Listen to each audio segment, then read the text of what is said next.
بسم اللہ الرحمن الرحیم۔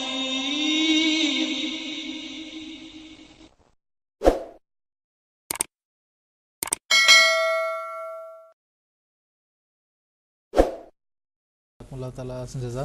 اب پروگرام کے آخر پر محترم مولانا محمد کریم الدین صاحب شاہد سے میں یہ پوچھنا چاہوں گا، اگرچہ محترم مولانا منیر احمد صاحب خادم نے تھوڑا سا اس کا بھی ذکر کر دیا ہے کہ کیا روح القدس کبھی خدا تعالیٰ کے برگزیدوں سے جدا ہو جاتا ہے؟ اس حوالے سے ہم دیکھتے ہیں کہ مسلمانوں میں بھی اور عیسائیوں میں بھی بہت غلط عقیدہ پایا جاتا ہے۔ حضرت مسیح السلام نے کتاب آئینہ کمالات اسلام میں ان شبہات کا بھی ازالہ فرمایا ہے دلائل سے، تو میں اس حوالے سے آپ سے مزید کچھ تفصیل جاننا چاہوں گا۔ اکثر باتیں تو محترم مولانا منیر صاحب نے تو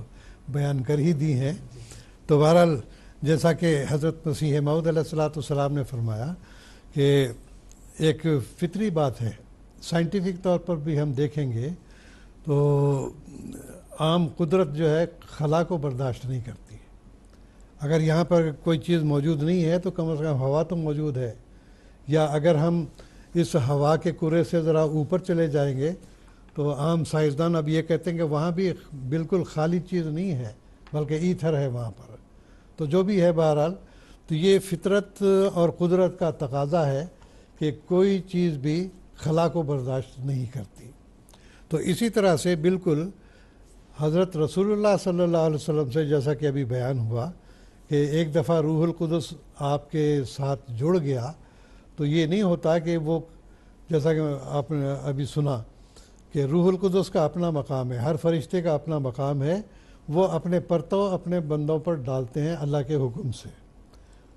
لیکن یہ نہیں کہ وہ اپنی جگہ سے دوڑے بھاگے پھرتے ہیں۔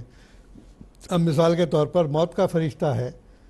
اب دنیا میں آپ دیکھیں گے کہ ایک ایک منٹ میں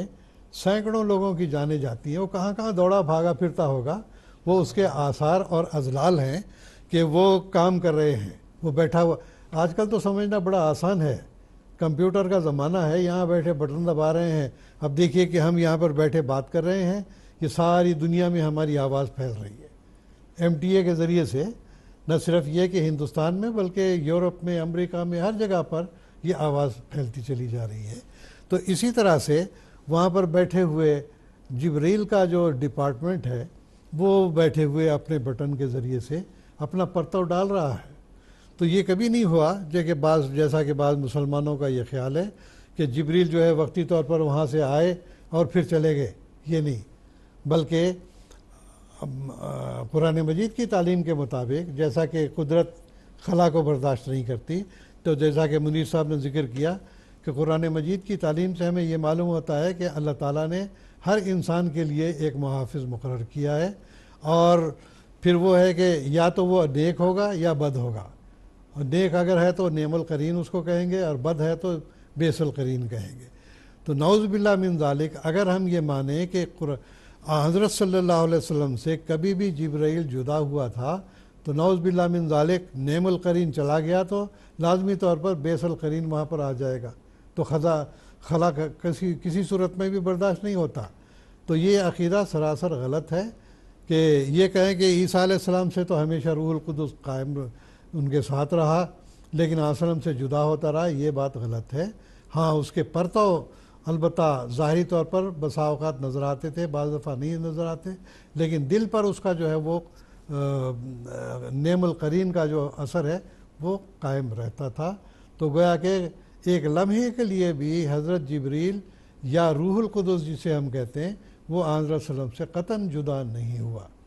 تو اس لحاظ سے یہ حضرت صلی اللہ علیہ وسلم کے لیے بعض مسلمانوں نے جو عقیدہ رکھ لیا